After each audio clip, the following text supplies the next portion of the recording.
Selamat datang di Conversation bersama saya Samuel. Hari ini kita kedatangan bintang tamu yang luar biasa nih. Seorang yang ahli di bidang lingkungan maupun di bidang blockchain. Halo Kang Gun, apa kabar? Baik, Sam. Boleh dong dikenalin nih kira-kira kesibukannya apa aja sih sekarang? Oke. Perkenalkan, nama saya Gun Febrianza. Saat ini sekarang saya menjabat sebagai Chief Innovation Officer di Roxy. Jadi Roxy itu adalah salah satu perusahaan yang bergerak di bidang teknologi blockchain dan teknologi perubahan lingkungan, Sam. Kayak gitu. Oke, menarik banget. Chief Innovation Officer. Pastinya banyak dong inovasi yang di bidang blockchain maupun di bidang lingkungan. Apa aja sih Kang Gun kalau boleh tahu? Oke, untuk teknologi di bidang blockchain sekarang lagi ramai dengan penemuan Zero Knowledge Proof ya. Jadi intinya sih gimana caranya dengan memanfaatkan blockchain dan Zero Knowledge Proof, transaksi di dalam blockchain itu bisa menjadi near instant, cepat gitu transaksinya. Kemudian untuk teknologi perubahan iklim sekarang yang lagi ramai itu bagaimana sih caranya menyerap karbon dioksida yang ada di udara, CO2 yang ada di udara, menjadi komoditas yang bernilai, kurang lebih kayak gitu. Dan bukan hanya di udara, di laut juga bisa gitu. Oke, aku tertarik banget nih sama inovasi yang di bidang lingkungan. Karena kan kita tahu nih kemarin Ciputat sempet panas banget, kita ngerasain. Terus bahkan di India aspalnya nyampe meleleh. Boleh dong diceritain lebih lanjut Kang Gun inovasi di bidang lingkungan itu? Oke, pertama sekarang ada teknologi yang namanya tropostat ya. Jadi pada tahun 2015 American Chemical Society itu menerbitkan sebuah press release judulnya Diamond from the Sky. Oke, jadi Diamond from the Sky itu bagaimana caranya sekumpulan ilmuwan kimia bisa menyerap CO2 yang ada di udara menjadi komoditas yang berharga dibentuk ke dalam sebuah material dengan nama nanofibers, carbon nanofibers, Sam. Kurang lebih kayak gitu. Oke, itu kira-kira prosesnya kayak gimana ya Kang Gun? Dari CO2 yang kita tahu itu bentuknya gas bisa jadi komoditi yang berharga. Oke, mungkin cara kerjanya bisa kita lihat bagaimana tanaman melakukan fotosintesis ya. Jadi tanaman itu ketika melakukan fotosintesis dia memerlukan 3 elemen ya. Adanya cahaya matahari, kemudian adanya air, kemudian adanya karbon dioksida yang diserap sehingga tanaman itu bisa mengeluarkan oksigen.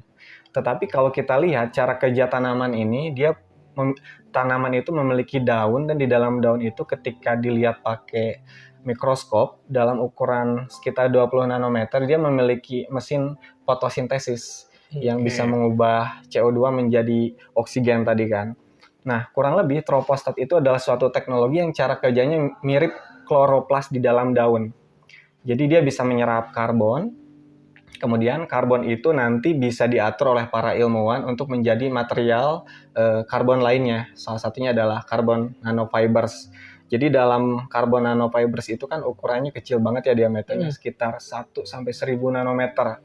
Jadi karbon nanofiber ini memiliki kelebihan dari sisi mekanik, kemudian dari sisi elektrik, dan dari sisi thermal. Untuk teknologi, kurang lebih kayak gitu. Oke, ini aku tertarik banget nih sama teknologi tropostat.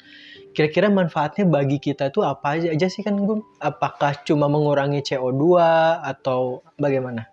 Oke, jadi karbon nanofibers itu kan memiliki bahan yang sangat ringan, kemudian bahannya juga kuat, tahan panas, dan penghantar listrik yang baik ya. Jadi teknologinya bisa digunakan untuk industri penerbangan, kemudian bisa digunakan untuk industri otomotif. Bahkan yang lebih keren lagi, Sam, ternyata CO2 yang diserap menggunakan tropostat itu menjadi karbon nanofibers itu bisa digunakan untuk membangun teknologi-teknologi perubahan lingkungan. Oke. Contohnya karbon nanofibers itu bagus ketika digunakan untuk membangun teknologi wind turbine. Jadi kayak blades-nya itu terbuat dari karbon nanofibers sehingga dia lebih ringan dan bisa berputar lebih cepat. Kemudian bisa digunakan untuk teknologi fuel cell, kemudian konversi dari hidrogen ke dalam listrik, kemudian bisa digunakan untuk teknologi carbon capture juga. Jadi kita bisa membaca atau menyerap CO2 di udara menggunakan karbon nanofibers itu sendiri, kurang lebih kayak gitu. Terus yang paling penting sih bisa digunakan untuk energy storage ya, karbon nanofibersnya. Jadi penyimpanan energi yang lebih efektif. kurang lebih. Oke, berarti inovasi ini menghasilkan energi-energi bersih ya, Kang Gun ya, ke depannya ya. Inovasi-inovasi ini ya bisa digunakan untuk menciptakan komoditas-komoditas yang berharga dari CO2 yang diserap. Oke, ini menarik banget sih ya, Kang Gun. Kang Gun, kira-kira kalau menurut pandangan Kang Gun nih, inovasi ke depannya apakah semuanya akan energi bersih atau seperti apa? Kalau melihat transisi trajektori pengembangan inovasi, ya kan ada tuntutan net zero, semua inovasi, semua kegiatan ekonomi itu akan berbasis kepada lingkungan yang mengutamakan ESG ya. Jadi pastinya bakal ke arah sana, Sam. Oke, terakhir nih Kang Gun, boleh dong kasih closing statement atau pesan-pesan buat anak muda yang belum jaga lingkungan atau udah jaga lingkungan? Oke, karena kita tahu ya pemanasan global, efek dari perubahan iklim ini sangat membahayakan manusia dan seluruh makhluk hidup yang ada di bumi ya. Jadi penting buat kita untuk mengetahui bahwa Indonesia itu adalah paru-paru dunia. Jadi ketika kita menjaga hutan Indonesia, kita juga menjaga biodiversity yang ada di dalamnya. Kita menjaga orang-orang yang ketergantungan ke dalam ekosistem hutan itu sendiri, kurang lebih kayak gitu. Oke. Ayo kita menjadi bagian dari Climate Guardians, shaping our tomorrow. Oke, teman-teman, thank you yang udah ngikutin kita dari awal sampai akhir ini. Ternyata banyak nih inovasi di bidang lingkungan dan bermanfaat nggak cuma buat bumi, tapi juga bermanfaat untuk kita. Sampai ketemu di Conversation episode berikutnya, Saving Our Tomorrow.